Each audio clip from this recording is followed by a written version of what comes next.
Hello and welcome. Today we're going to jump into a data discovery method that's, well, it's part detective, part artist. It's called hierarchical clustering. And really, it's this incredibly powerful way to uncover the natural structure hiding in your data, even when you have absolutely no idea what you're looking for. So let's see how it all works. And this right here, this is the core challenge.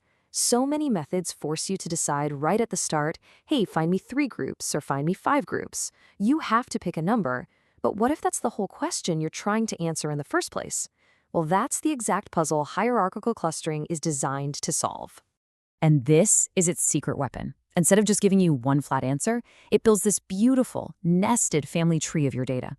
This tree, which we call a dendrogram, shows you the entire structure of relationships, letting you see the big picture and all the tiny little details, all at the same time. Okay, so let's start with its biggest selling point, this freedom from having to guess that magic number of clusters, which you'll often see called K. This is exactly what makes it such a fantastic tool for pure exploration. Now, the algorithm can basically work in 2 directions. You've got top-down or divisive, which starts with one giant blob of data and just keeps splitting it apart. But honestly, the far more common path is bottom-up, or agglomerative. This is where you start with every single data point as its own tiny island, and then you start building bridges. So for this explainer, we're going to focus on that bottom-up approach. So how does this building process actually work? It's actually a surprisingly intuitive method. We're going to build our data's family tree, step by step, right from the ground up.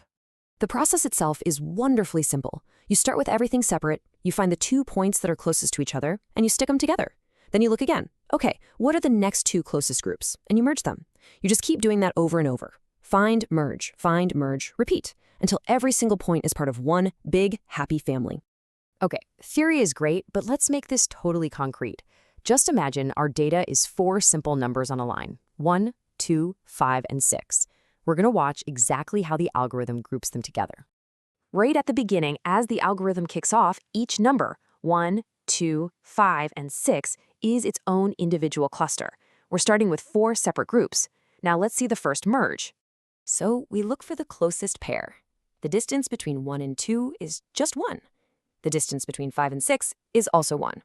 Now, when there's a tie, the algorithm usually just picks 1 to start. So let's say it merges 1 and 2. Just like that, we now have 3 clusters. Our new group 1, 2, and the 2 individuals 5 and 6. Okay, and we do it again. What's the next closest pair? Well, it's clearly 5 and 6, which are also just 1 unit apart. So we merge them. And now we're down to just 2 big clusters, the 1, 2 group and the 5, 6 group. And for the grand finale, we merge the last 2 remaining groups, and we're done. The entire dataset is now one big cluster, and the hierarchy is complete. We've built our tree from the individual leaves all the way up to the main trunk. But wait a minute. That example brings up a really, really important question. I mean, it was easy to measure the distance between single numbers, but how do we decide which groups are closest? Exactly.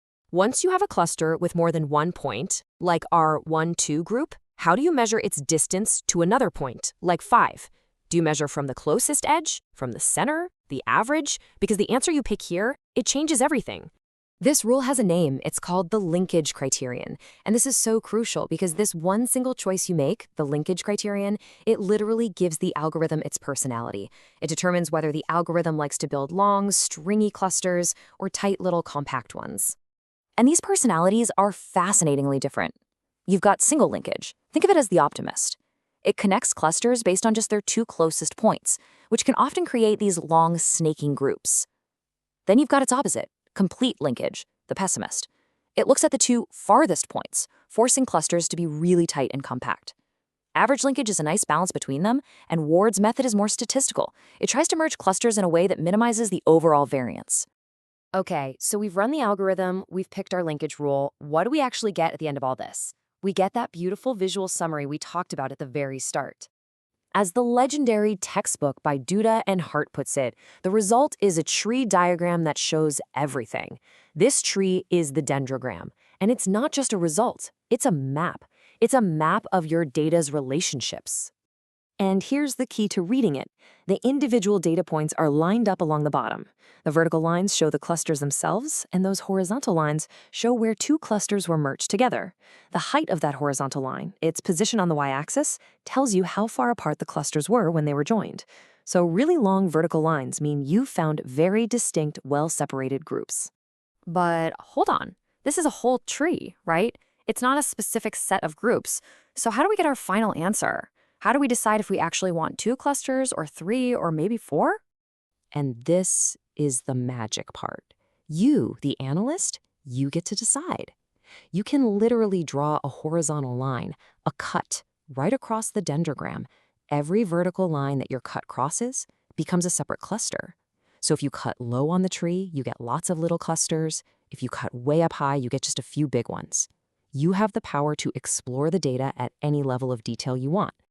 All right, let's wrap this all up. What's the final verdict on hierarchical clustering? Where does it really shine and where does it maybe struggle a bit? The strengths are pretty clear. You totally escape that guess the K problem, and the dendrogram gives you a complete map, not just a single destination. But there are always trade-offs. It can be slow, computationally, especially for big data sets. Also, its decisions are permanent. Once a merge happens, it can never be undone. And as we saw, your entire result really hangs on that critical choice of linkage. And if you compare it to another popular method like k-means, you can really see those trade-offs in sharp relief. K-means is super fast and gives you one clean answer, but you have to tell it K beforehand, and it really prefers nice spherical clusters. Hierarchical clustering is slower and more complex, but it gives you this entire flexible hierarchy to explore without making that initial guess. And that leaves us with this final thought, which is almost a philosophical question about data analysis itself. Do you want an algorithm that gives you a single optimized answer to a question you already have in mind, which is sort of what k-means does? Or do you want a tool that lays out the entire landscape of possibilities, letting you discover questions you didn't even know you should be asking? In the end, that choice is yours.